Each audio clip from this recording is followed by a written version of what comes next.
नमस्कार साथियों, आज का जो हमारा टॉपिक रहेगा वो रहेगा भाषा के रूप यानी कि forms of language.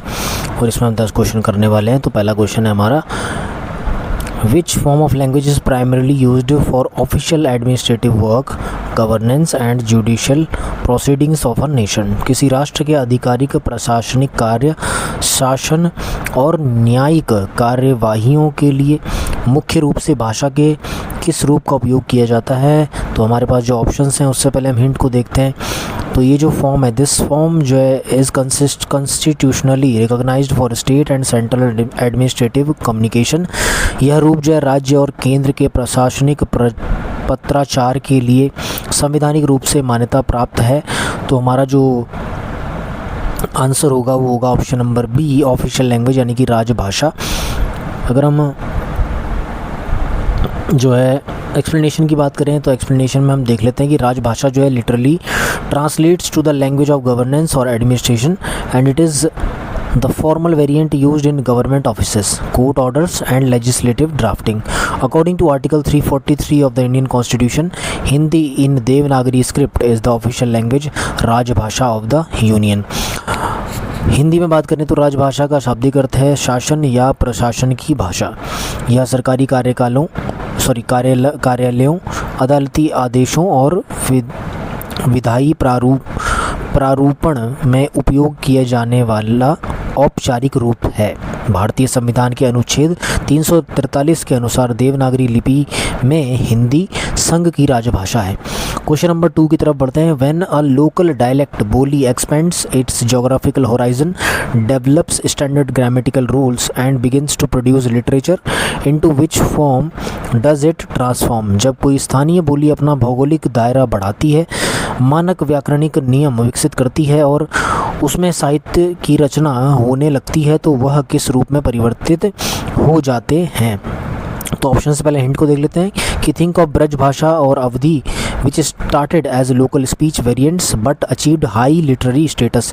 Braj Bhasha या अवधी के बारे में सोचें जो स्थानीय बोलियों के रूप में शुरू हुई लेकिन उच्च साहित्यिक दर्जा प्राप्त किया। तो यहाँ पे जो हमारे पास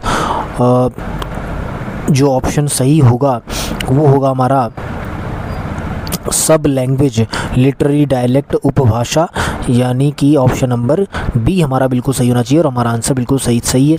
एक्सप्लेनेशन की बात करें तो अ बोली dialect is highly localized, however when it gains wider acceptance, gets refined by scholars and is utilized for extensive literary creations like Tulsidas using Awadhi और Surdas using Braj. It is elevated to the status of an upbhasha sub language.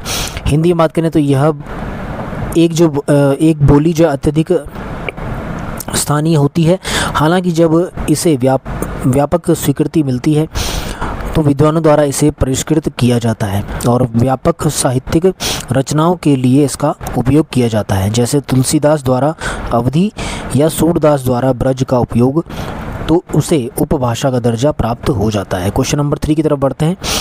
Which form of language represents the highly refined, grammatically uniform and socially accepted model taught in schools and used by the educated elite and media?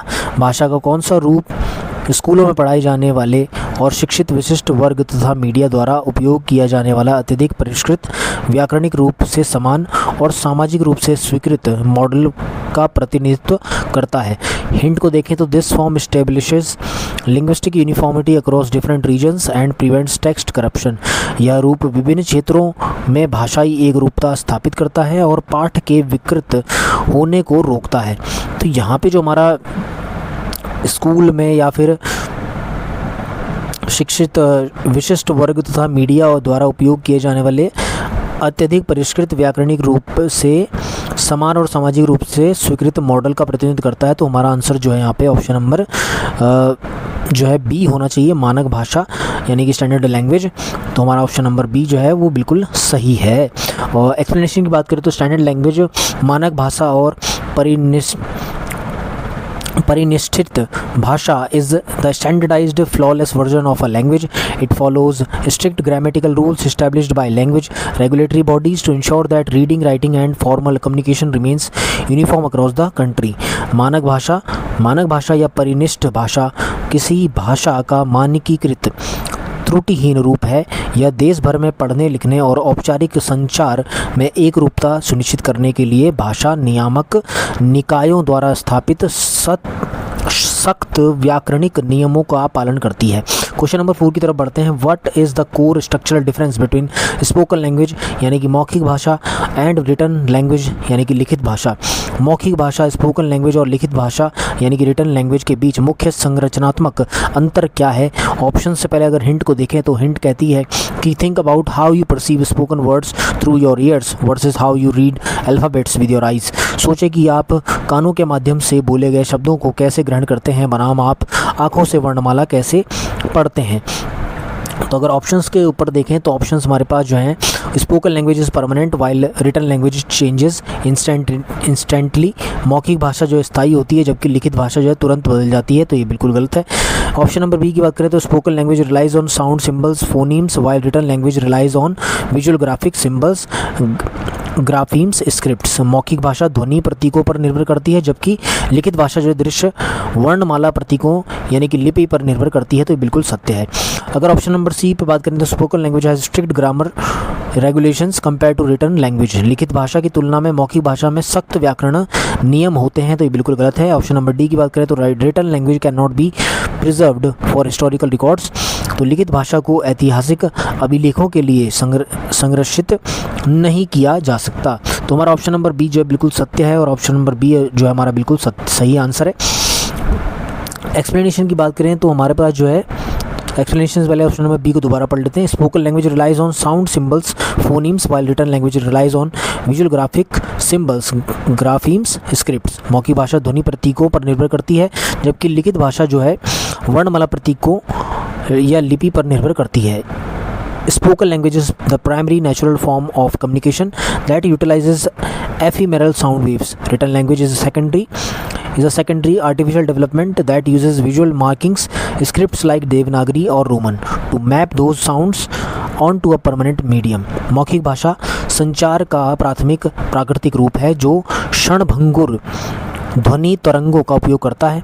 लिखित भाषा एक द्वितीयक कृत्रिम विकास है जो उन ध्वनियों को एक स्थायी माध्यम पर अंकित करने के लिए दृश्य प्रतीकों देवनागरी या रोमन जैसी लिपियों का उपयोग करती है। क्वेश्चन नंबर 5 बात करें तो क्वेश्चन नंबर 5 कहता है कि the language variant spoken by a culturally linked emotionally integrated majority of countries population which naturally weaves the cultural fabric of the entire nation is called. किसी देश की सांस्कृतिक रूप से जुड़े भावनात्मक रूप से एकीकृत बहु संख्यक आबादी द्वारा बोले जाने वाली भाषा का वह रूप जो प्राकृतिक रूप से पूरे देश के सांस्कृतिक ताने बाने को बुनता है कहलाता है। तो ऑप्शंस पे पहले जो हिंट को देख लेते हैं। It acts as a bridge of national unity and emotional bridging even if it lacks explicit administrative enforcement. यह राष्ट्रीय एकता और भावनात्मक बंधन के सेतु के रूप में कार्य करती है भले ही इसमें स्पष्ट प्रशासनिक परिवर्तन का अभाव हो। तो ऑप्शन नंबर जो बी है हमारे पास बिल्कुल सही है, नेशनल लैंग्वेज या राष्ट्रभाषा। तो ऑप्शन नंबर बी को चेक कर लेते हैं। ऑप्शन नंबर बी जो हमारा बिल्कुल सत्य है, सही आंसर है। नेशनल लैंग्वेज राष्ट्रभाषा जो reflects the cultural ethos and common thread of communication among the masses of a nation, while Rajbhasha is bound by law and constitution for official paperwork. Rashtrabhasha lives in the hearts of the majority population as a tool of nationwide socio-cultural exchange. राष्ट्रभाषा किसी राष्ट्र की जनता के बीच सांस्कृतिक लोकाचार और संचार के साझा सूत्र को दर्शाती है। जहाँ राजभाषा सरकारी कामकाजी कार्रवाई के लिए कानून और संविधान से बंधी होती है, वहीं राष्ट्रभाषा देशव्यापी सामाजिक सांस्कृतिक आदान प्रदान के साधन के रूप में बहुसंख्यक आबादी के दिलों में रहती है। क्वेश्चन नंबर 6 के ऊपर आप जाते हैं। तो क्वेश्चन नंबर 6 कहता है कि which variant of a language is limited to a small specific geographical areas does not possess a standardized written script and is primarily used for day-to-day oral communication among locals। भाषा का कौन सा रूप एक छोटे विशिष्ट भौगोलिक क्षेत्र तक सीमित होता है जिसमें कोई मानकीकृत लिखित लिपि नहीं होती है और मुख्य रूप से स्थानीय लोगों के बीच दैनिक मौखिक संचार के लिए उपयोग किया जाता है। तो हमारे पास ऑप्शन से पहले हम हिंट को देख लेते हैं कि it is the most basic localized unit of a language family. Examples include Mewati, Bangri and specific local dialects of Himachal Pradesh like Mandiyali और कांगड़ी। यह किसी भाषा परिवार की सबसे बुनियादी स्थानीय इकाई है। उदाहरणों में मेवाती, बांगड़ी या हिमाचल प्रदेश की विशिष्ट स्थानीय बोलियां जैसे मंडियाली या कांगड़ी शामिल है। तो ऑप्शन नंबर जो बी है हमारा वो बिल्कुल सही हो जाएगा, यानी कि बोली या डायलेक्ट जिसको हम कहते हैं। तो ऑप्शन नंबर बी जो हमारा बिल्कुल सत्य है। एक्सप्लेनेशन की बात करें तो अ बोली dialect is the purely spoken localised form of speech used within a restricted community or region. It lacks formal grammar textbooks and standard scripts. When a Boli expands its grammar and develops literature, it elevates into an उपभाषा। बोली एक सीमित समुदाय या क्षेत्र के भीतर उपयोग की जाने वाली विशुद्ध रूप से बोली जाने वाली स्थानीय भाषा है। इसमें औपचारिक व्याकरण की पुस्तकों और मानक लिपियों का अभाव होता है। जब कोई बोली अपने व्याकरण का विस्तार करती है और साहित्य विकसित करती है तो वह उपभाषा में उन्नत हो जाती है। क्वेश्चन नंबर 7 पे हो जाते हैं। क्वेश्चन नंबर 7 कह रहा है कि the technical vocabulary and specific linguistic expressions utilised exclusively in professional domains like law, science, technology and commerce fall under which form of language. कानून, विज्ञान, प्रौद्योगिकी और वाणिज्य जैसे व्यावसायिक क्षेत्रों में विशेष रूप से उपयोग की जाने वाली तकनीकी शब्दावली और विशिष्ट भाषाई अभिव्यक्तियाँ भाषा के किस रूप के अंतर्गत आती हैं। ऑप्शन से पहले जो हिंट को देख लेते हैं कि this form is developed for specific practical purposes, employment, administration, science rather than casual conversation और पोइट्री। यह रूप आकस्मिक बातचीत या कविता के बजाय विशिष्ट व्यवहारिक उद्देश्यों जैसे कि रोजगार, प्रशासन, विज्ञान के लिए विकसित किया गया है। तो यहाँ पे जो हमारे पास जो ऑप्शन नंबर ए है हमारा वो बिल्कुल सही हो जाएगा। रजिस्टर फंक्शनल लैंग्वेज यानी कि प्रयोजन मूलक भाषा। तो ऑप्शन नंबर ए को चेक कर लेते हैं। तो ऑप्शन नंबर ए जो हमारा बिल्कुल सही आंसर है, रजिस्टर फंक्शनल लैंग्वेज प्रयोजन मूलक भाषा। एक्सप्लेनेशन की बात करें तो प्रयोजन मूलक जो भाषा है it refers to the functional variant of a language applied to fulfil specific occupational, scientific और official administrative duties. It relies heavily on precise technical terminology, paribhashik shabdavali to avoid ambiguity. प्रयोजन मूलक भाषा से तात्पर्य किसी भाषा के उस कार्यात्मक रूप से है जिसका उपयोग विशिष्ट व्यावसायिक, वैज्ञानिक या आधिकारिक प्रशासनिक कर्तव्यों को पूरा करने के लिए किया जाता है। अस्पष्टता से बचने के लिए यह सटीक तकनीकी शब्दावली यानी कि पारिभाषिक शब्दावली पर बहुत अधिक निर्भर करती है। क्वेश्चन नंबर 8 पे जाते हैं।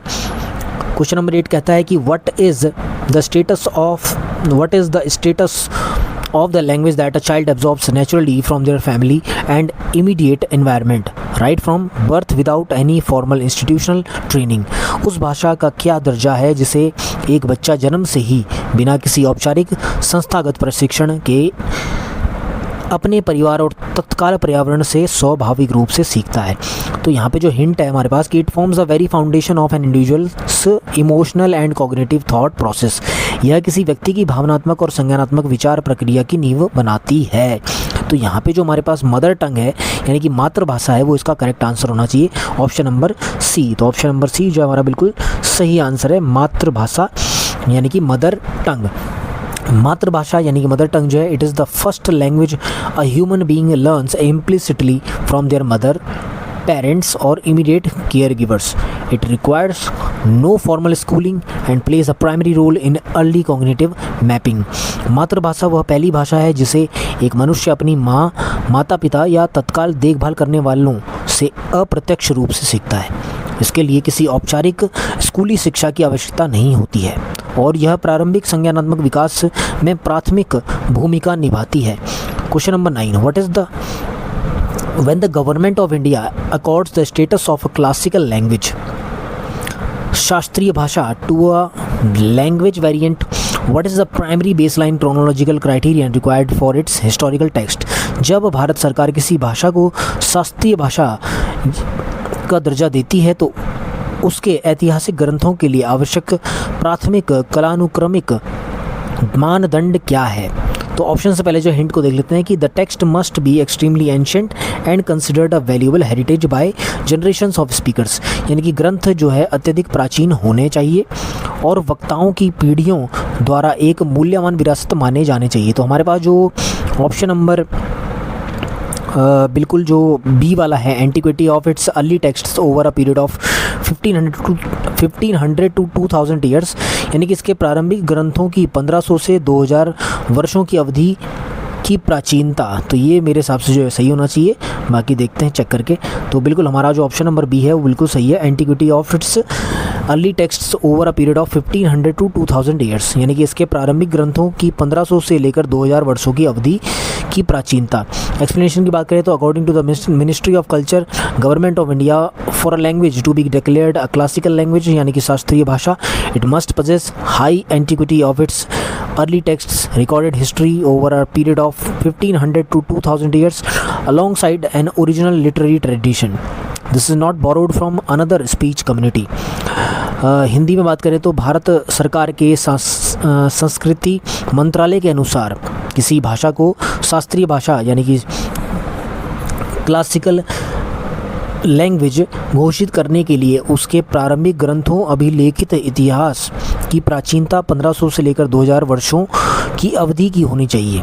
साथ ही एक मौलिक साहित्यिक परंपरा होनी चाहिए जो किसी अन्य भाषाई समुदाय से उधार न ली गई हो। लास्ट क्वेश्चन, क्वेश्चन नंबर 10,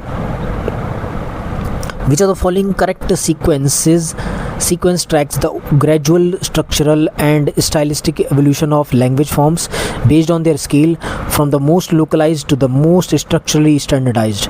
निम्नलिखित में से कौन सा सही क्रम भाषा के रूपों के उनके पैमाने के आधार पर सबसे स्थानीय से लेकर सबसे संरचनात्मक रूप से मानकीकृत होने तक के क्रमिक संरचनात्मक और शैलीगत विकास को दर्शाता है। तो हिंट को देखते हैं। The sequence starts from raw regional dialects, moves to literary sub languages and culminates in a highly refined uniform national benchmark standard. यह क्रम क्षेत्रीय बोलियों से शुरू होता है, साहित्यिक उपभाषाओं की ओर बढ़ता है और एक अत्यधिक परिष्कृत समान राष्ट्रीय मानक पर समाप्त होता है। तो हमें पता है कि जो मानक भाषा है वो बिल्कुल लास्ट जो है चरण होता है किसी भी लैंग्वेज का, ठीक है, उसमें ग्रामेटिकल रूल्स आ जाते हैं। तो हमारे पास जो है सबसे पहले जो हमारे पास आता है बोली आती है, और बोली के बाद आता है उपभाषा, और उपभाषा के बाद आता है मानक भाषा। तो बोली, उपभाषा और मानक भाषा ये है हमारे ऑप्शन नंबर बी में है। तो चेक करते हैं ऑप्शन नंबर बी सही है कि नहीं है। तो बिल्कुल सही है हमारा ऑप्शन नंबर बी। एक्सप्लेनेशन की बात करें तो the linguistic evolutionary ladder starts as a localized Boli dialect. When it grows to include regional literary works, it transforms into an upabhasha sub-language literary dialect. Finally, when it receives grid grammatical codification, structural purification and institutional acceptance, it becomes the मानक भाषा और standard language. भाषाई विकास की सीढ़ी एक स्थानीय बोली के रूप में शुरू होती है। जब यह क्षेत्रीय साहित्यिक कृतियों को शामिल करने के लिए विकसित होती है तो यह एक उपभाषा में बदल जाती है। अंत में जब इसे कठोर व्याकरणिक संहिताकरण, संरचनात्मक शुद्धिकरण और संस्थागत स्वीकृति प्राप्त होती है तो यह मानक भाषा बन जाती है। तो ये थे हमारे 10 क्वेश्चन। आई होप आपको ये सेशन जो है समझ में आया होगा।